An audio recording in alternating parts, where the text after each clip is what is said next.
welcome to our second episode of Otters Off the Ice. I'm Mike Fenner, joined by Sean Lafferty. We've got some Howdy. special guests, a returning guest in head coach Kris Mallette of the Erie Otters, and Michael Deck. Gentlemen, Welcome. welcome. Thank you for having Thanks for us. taking part. Appreciate it. We said it beforehand. Welcome to Erie. I mean, relative newcomer. Yeah, it's been fun. That's Digging for it sure. so far? All Yeah. right. Good. Michael? Obviously, a lot has transpired since the last time we did this, and now we are actually off the ice. So we're living true and tried and true to our title here. We tried. We promised it last time. And we do have to tell you that the last guy that was in your chair was out of here in like 20 minutes after. So this probably was obviously so troubling to him that he got out. So, so there you go. I think he was frozen. He actually. was Literally actually frozen. Yeah. We were literally watching a hockey player freeze solid on camera. So now we're off the ice for real. All right, guys. So a lot has gone down, of course, since the last time we spoke here on the show. Just kind of want to get into some of the recent results coming out of the holiday break. Coach, you guys go on a 4-game stretch there. You start off with Kitchener, a couple games with Brantford, and then Windsor most recently. What stands out the most to you about some really stiff competition, starting with that first battle against Kitchener that comes down really to the last couple minutes there, including something that you don't traditionally see a lot, the lights going out? Yeah, absolutely. I thought that our group played very determined hockey, coming out of the break. I thought we played, had the lead up until I think 4 minutes left in the third period, take a penalty, they get a goal, and then what transpired kind of after that, you just want to erase. Besides the fact that the lights went out, I think it was a minute and a half of our group being tied, most likely trying to pull ahead, or at least get it into overtime against a really strong team. And before you know it, we're down, and that game's in the books. But again, the way we played that game was a real positive for our group, and it kind of led into the next night to Brantford, where I think we gave them their first home loss of the season against a very strong team. Yeah, because that's a quality club. Played them two nights in a row, got the W in their barn. You talked about, Coach, that 1 minute, 1.5 minutes. From a learning experience, is that kind of proof for you when you go to the guys that the margin between victory and defeat is just so razor thin? Absolutely. We've talked about it as a group for sure. I think those 3 games in particular, it was about a 5-minute stretch where, it turned the game for us. 1.5 minutes in Kitchener. We win the game in Brantford, but I think our last 20 seconds, Noah Erliden had to come up with the save of the year where that could have forced us into overtime. But we come out on the right side of it. And then coming home to play Brantford that next night, down 2-1 after one period. They scored late, and then they scored 3 goals within a minute and a half, 2 minutes. So you put that all together, it is a 60-minute game over that time, and in 5 minutes it just can turn in a hurry. And we'll learn from it. It's a young group, and that's all we can ask for. Well, you said, obviously give up a goal. You never want to give one 11 seconds to go, but you said the locker room was still upbeat. There was no woe is us at that moment. No, and that's our group as a whole. I think, our staff has done a pretty diligent job of, keeping the environment positive. Myself as a coach, I've been guilty of being really harsh and negative, and you know what, I am a direct or my players are a direct result of how I approach things, and if I'm going to sit there and lose my mind and panic and show them that I don't believe in them, then they're not going to believe in themselves, and therefore they're going to go out and panic. And I try and be really cognizant of that with our staff and myself in particular. So felt they were upbeat. Sometimes I feel like I have to be a cheerleader for these guys, which, you want them to take the onus as a group to pumping each other up or saying the right things. But yeah, that period, I thought that, we were fine. But that turned in a hurry. Yeah, it did. Can I hog the mic for one more quick? So I want to ask Michael. Hey, you go for it. What goes through, from a player standpoint, 4:22 of ice time, you go from a 1-1 tie to 5-1. What's going through the player's mindset at that moment? Yeah, I mean, when that kind of stuff happens, it's deflating, but we got to have a bigger mind and a better mindset when stuff like that happens. You got to push right through it and keep playing the way you were playing before that 4-minute strand or whatever happened there, right? So, it's not easy, but you got to find the power and the drive to push through those kind of spotty situations. How do you do that? Do you look to? Are there certain guys you look to? Do you have to find it in your own gut? What's the secret sauce for that? I mean, it should come through every guy on the team. Every guy doesn't like losing, right? So, whatever you're good at, you got to do it on that ice. If it's hitting, if it's making a play, if it's making a big play, you got to go and do that and stick to what you're good at.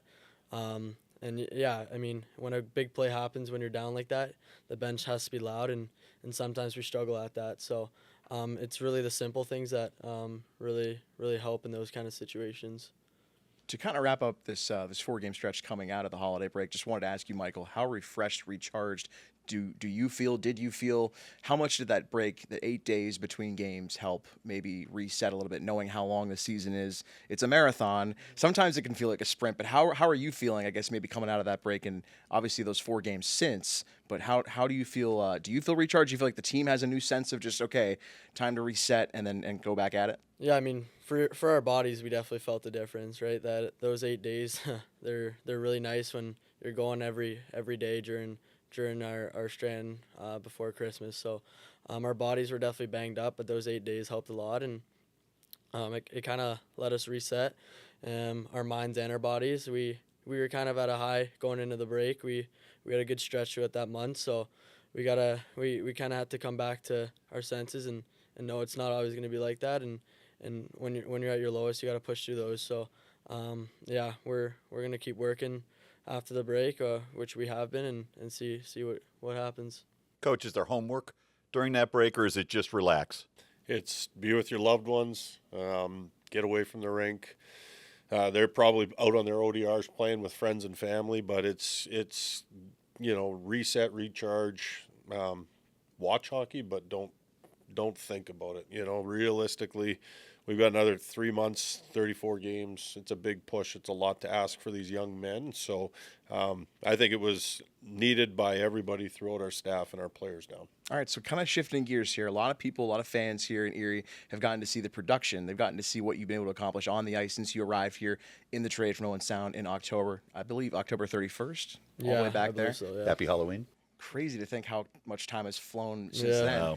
Wow. You're the leading points guy now on this team, a guy that people count on, that your coaching staff counts on. But I just want to know, how have you adapted to maybe the surroundings here in Erie, whether it's, we're talking practice games on the ice or off the ice? What are the things you feel like you've kind of adapted to with new surroundings? Yeah, I mean, this organization's top class. I came here and I was amazed as soon as I got here. The facilities, everything we have here, it's to get us better and to get us to the next level. And I learned that right away, and it shows with the group. Everybody's so close. After practice, we'll go and eat together. We'll go to Chipotle, Bromance. We love our burgers, so some free shout-outs. Yeah. The Coach burrito. probably didn't want to hear that, but it's a really good group here. Everybody's really good guys, so it's been lots of fun, that's for sure. To that point, I wanted to ask you, who have you really gotten closest with? And this could be teammates, or it could be people on staff, just people in the building. Who have you really gotten close to? Yeah, I mean, obviously I knew Oliver Turner coming here, and I billeted with him, so Right. Obviously I was really close with him. But everybody was really welcoming once I got here, and I mean, a guy like Ritter Coombs, he's a vocal guy. He's a clown, some might say, but he's the nicest human you'll ever meet. So a guy like that, or Trevino. Everybody welcomed me here, so I like to sit close with almost everybody on the team, right? So I have no favorites. They're all great, and yeah, it's been great. Your coach revealed I was just gonna the nickname the last episode that we taped. I was going to say Ritter Coombs makes another appearance without being there. without even being present. Pretty good stuff. I had a new one too, because he had his hair grew out a little bit more. Sure, go ahead. So he looked like Buzz from Home Alone. But I like Lloyd. I think Lloyd has got a stick from this point on, but he's got a few.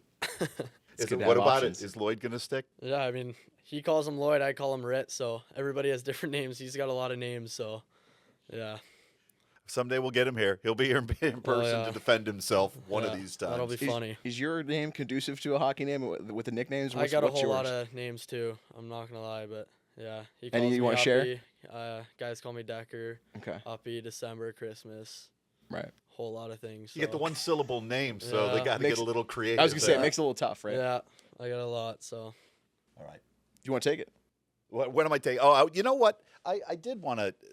This is the unscripted. In case you wondered if this was unscripted, we're just past the halfway point. You're back into it, Coach. Grades at the halfway point. Your goaltending. What do you give the goalies at this point? Well, it's interesting. I mean, I think that there's been some games that they've absolutely stole the show for us, both, and others that we had to definitely bear down. I'd say I give our goaltending at this point probably a B plus. Okay. I'm not going to say that they've been outstanding consistently, but I think that they've definitely given us a chance a lot of the nights, which is great. Room to improve. We'll work the grades out from the net, the way they Okay. say you build a team. What about the blue line? Yeah, I think, again, our most experienced player on the back end is Lucas Ambrosio at 17. Yeah. That's hard to fathom when you've got, Julius Sari, Tristan Trevino, obviously losing Oliver Turner. Like, it's such an inexperienced back end, but I've seen the maturation throughout that group that makes us as a staff and us as an organization excited. I'd give them a B right now as well. Okay, forwards. Oh, gosh.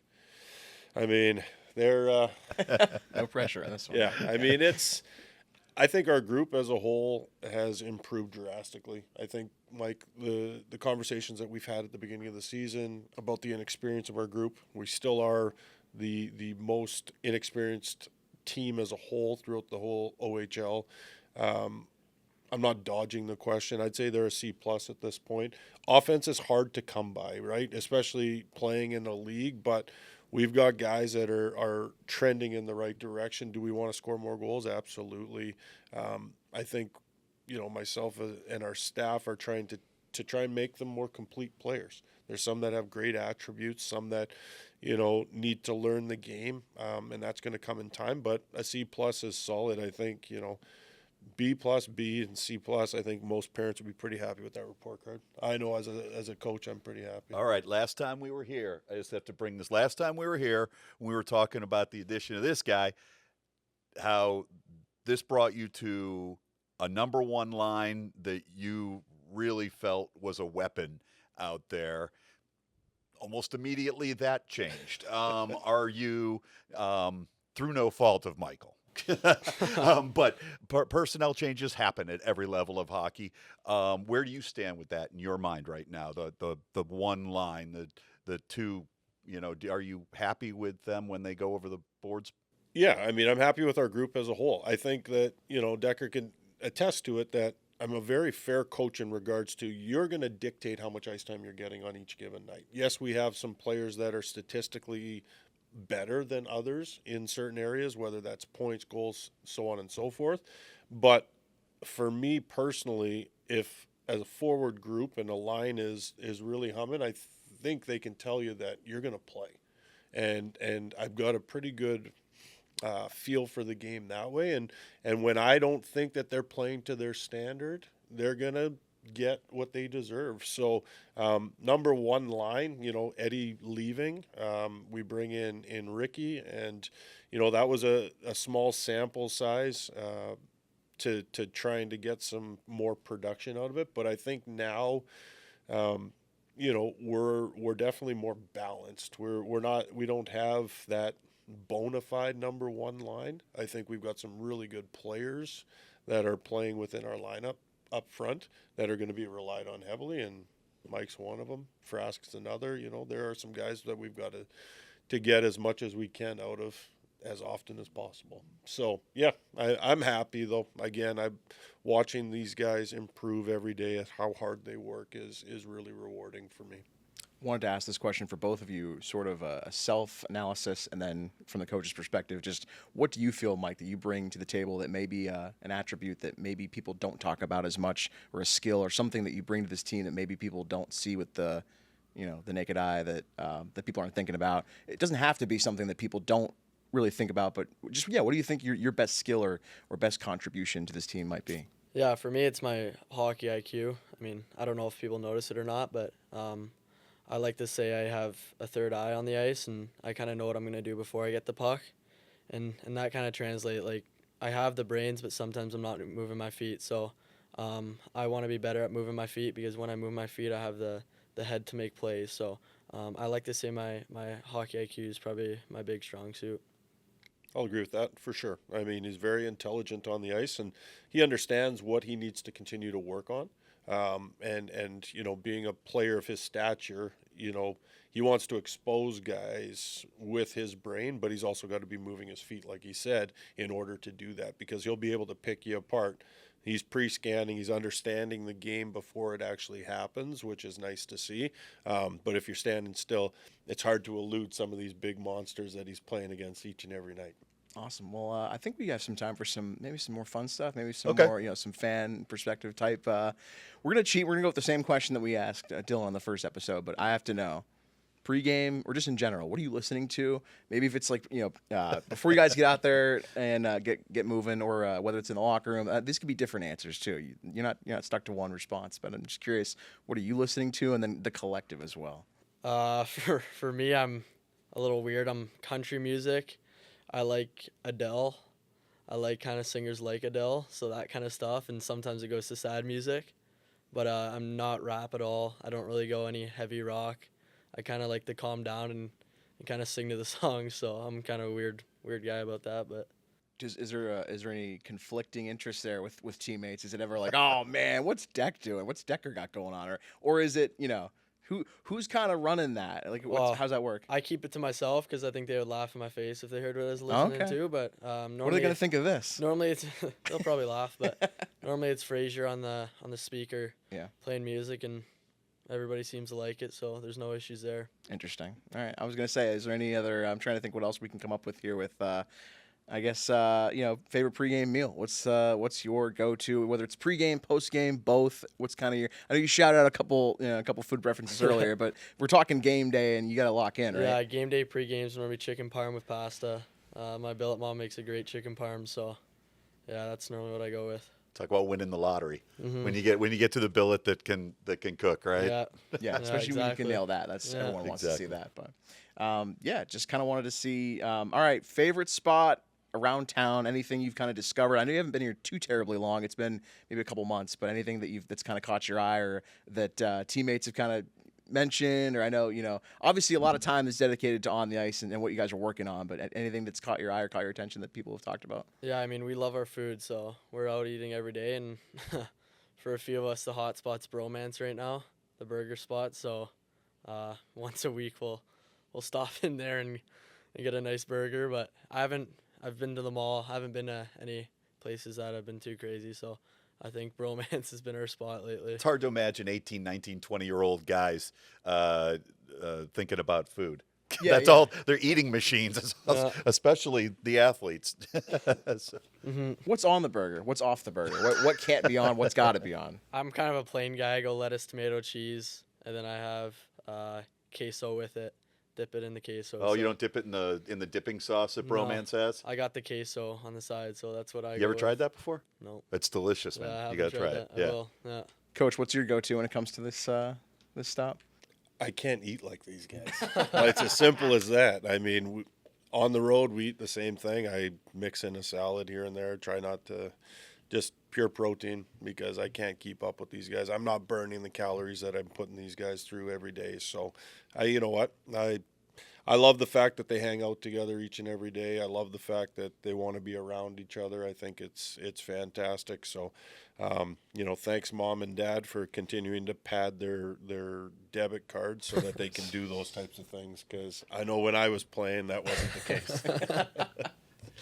Wanted to kind of go back and ask, because you talked about how much you enjoyed really the organization and everything that's been going on since you've been here. But what's the biggest difference or differences, from since the trade? Just because you're one of these guys that's kind of seen multiple spots and the way things operate. What do you feel like are the biggest differences in your mind? I guess from your previous stop to now. Yeah, I think the big thing is, for me, it's the facilities and the people and the organization. like I said, the facilities, we have everything given to us. There's nothing we don't have here. So they want the best for us, and we come in here every day, and we have a shooting pad, we have the gym, we have the ice. We can stay as long as we want. It's just there for our success. Then the people here, the teammates, everybody's wants the best for each other, and then the coaches and staff, they just want the best for you as well, and everybody in the higher up, they just want the best for you, and it's an amazing spot. I don't have enough good words to say about this place. You know what I was wondering? I was wondering with the change in the last couple of years, with the NC2A change and things like that. You know, it used to be an OHL team or any CHL team. You know, when you were in the West, you'd put the group of guys together. The basic core is going to be together for 3 years or so. You all bond over 3 years. Now that's kind of out the window. I mean, the basic core can change every single season. How tough is that? How challenging is that as a player to bond with a group every season? Yeah, I mean, we go day by day. We love every day we get to spend with each other, and if change happens, right? This organization, they bring in great people, and whoever comes in, whoever leaves, obviously we'll miss some, but the new guys coming in, they'll be great, and the bond will stay the same with those new guys, so nothing will change. I mean, we get to be together at the rink every day, what we love doing, so it's pretty fun for us. It's just become the norm. Mm-hmm. Yeah. It really has. I mean, everybody that gets traded or comes in has to understand, and I think do understand, that it's never about the person, right? It's as cutthroat as this is, quote unquote, a business. A lot of different factors come into play, and it really changes the window of, like you were talking about, how you can build your teams. Because one thing that is unfortunate now with how everything's played out is loyalty isn't there anymore, right? You could give the players everything to keep them happy, ice time, facility, so on and so forth, and environment, and you know, at the end of the day, the people that they have in their corner, whether that's an agent or you know, parents or whatever it may be, a big offer may come from a school, or something better might be around that corner. So it's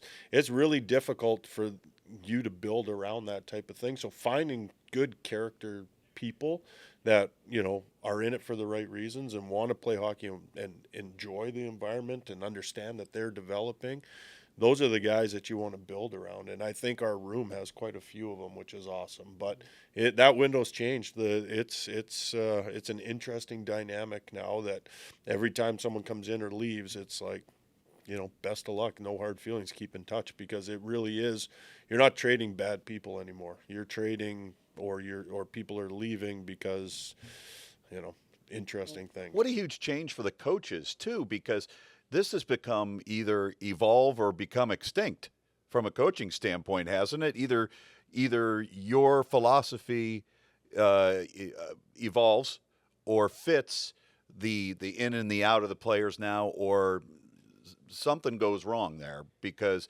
you got to be adaptable. Well, I think the biggest thing that the players, all they want is honesty, right? They want an opportunity. They want, you know, they're going to make mistakes. So, you know, if there's a vision for the individual, you've got to share that vision with the player. Then you've got to give them the opportunity to, you know, try and live up to it or continue to grow within it, and understand that these are young men, and they're, you know, things are going to happen. There's a lot of different variables in it. But for me, the evolution is, I guess, through communication. And like I said, I hope that the players feel that they can come talk to me whenever they need about whatever it is. And, you know, I do pride myself on being very fair. I think that's something that anybody that leaves or comes in understands, that it's right there for you, and you have the opportunity to play more, play less, but the next day you're always going to get that opportunity again. All right, to kind of get close to wrapping up here, I just wanted to ask about some of your teammates as well. You talked about guys you were close to, but just kind of wanted to know about maybe the personalities from your perspective, Michael, and getting to know some of these guys. Who's the funniest guy? Who's the prankster on this team? Or who's the guy that is just, you're always like, all right, got to be on edge because you never know what's coming next? Ritter Coombs, yeah. Yeah, I kind of figured. That one's pretty The obvious. aforementioned. Yeah. He loves being a guy that gets the room light and gets everybody laughing, and he definitely does that a lot of the time. So. What's the best example, or what's the best thing that you've seen or experienced with Ritter? There's been a lot of dumb things, but those dumb things are really funny. Lloyd moments? Yeah, Lloyd moments, I'd say. Create a hashtag. I for can't that? really think of a moment, but I mean, every day you get a laugh with him, that's for sure. How much value is there in that, though? When obviously this is a serious, you guys are all about business, but how much can that bring some levity and just bring some of the human nature out that maybe does? How much value is there in that? You need that. He lightens up the room every day. If we're in the middle of a game and a bad period happens, he can go out there and say something funny, and the boys start forgetting about what happened out there on the ice, or somebody had a bad day and he goes and says something stupid, everybody's laughing. Yeah, he just gets the mood in the room up every single day he's in there, because he loves to talk, that's for sure. To go off of that, any this could be for yourself. Any like embarrassing moments, funny stories, I guess, like personally since arriving, anything along those lines where you're like, oh man, I can't believe I did that, or I can't believe that happened. Any sort of things like that? Not yet. Nothing crazy. No, I mean, I haven't been in anything too crazy or dumb. So I've only been here for 2 months. So you're not spending enough time with Ritter. Yeah, I bet you more. Is that what we're hearing? You're not spending enough time with more of Boland? those moments will definitely come, but nothing in mind right now. All right. Going back to what Coach said about these are young men. Yeah. They're going to find those moments. Yeah. Sean's got a few more last questions for the fans. Yeah, except that Mike's going to have to ask them, because I'm not joking anyone. I didn't bring cheaters, and I can't read this. So Perfect. There you go. All right, here we go. The handoff. Thank you for the baton here. All right. Who is the last person? This is for both of you guys. Who's the last person you received a text from that you know about that hasn't happened right now while we're on the show? Like on the team? Anyone. Oh. If we can't come up with one, you can go on the team. I'll say Kenny. I don't think I've ever received a text from him, so I'll say Kenny. The last person I just received a text from? Oh, I think we were off the wavelength there. I think, I think you were saying the last person you would expect to receive a text Yeah, from. Is I that what you're thought saying? that's- yeah. I was saying, no, who's the last, like the most recent person you've received a text from? Oh. And it could be team or non. If you had to guess off the top Look of at your him. He's head. filtering. I can see the process. Maybe this was a filtering. terrible question by me. Probably Lucas Ambrosio, because I text him at 8:30, happy birthday. There you So go. that's probably Shout it. out. Yeah. My Happy last birthday, text, Luke. Yeah. my last text was bow tie. I told him that I wasn't going to be down for media availability, so I was like, "You're going to have to get the replacement of Keenan in there." So yeah, that was my last text from him. There's absolute. By the way, really, is there any doubt who Coach was just talking Yeah, I was going to about? say that's the best part of the show. So Yeah, it far. is. All right, this might be related to my previous question, but what's a recent moment you really had to think on your feet? Let's disclude this. What's that one more time? I said, what's a recent moment you had to really think on your feet? Oh. And don't include this right now. We had a new You have drill one? today. We introduced a Yeah, I new guess drill. that, yeah. that would have been the last Yeah, one. there's a bunch of things going on in that drill, so it had everybody thinking, that's for sure. Yeah. That was the last time. I think that leading into this, well, besides your text debacle, but Yeah. Thought about that one. no, the new drill. We invented a new drill today to keep our players on their toes. So that would have been it. I answered it for you, Decker. Yeah, thank you. And then I guess the final one for me in terms of these, I would say or ask what's sort of the favorite game day fit? What's the get up for you that's the go to if you had to pick one? I got a baby blue suit that I normally wear. Okay. That's normally a little flashy. I like it, so Yeah. that's what I go with. Tie, no tie. I've been going tie lately. I used All to right. go no tie, but I like a tie now. All right. You can't go bow tie now though because that's No, No bow tie. I'll He doesn't never want that wear a bow nickname. tie. Well, of course, the question now is socks or no socks. always. With socks, my always. baby blue suit, no socks. There, With my there you other go. suit, socks. Are there any good luck things in terms of the fit that whether it's a different fit each time, but like is there one thing that you've got to have that's like, okay, I can't, show up to the rink without it? I think for the most part, it's just superstition. If I have a few good games with that suit, I'll keep wearing it. Then Okay. if a bad game comes, then I'll switch it up. But yeah, it's normally just superstition for me.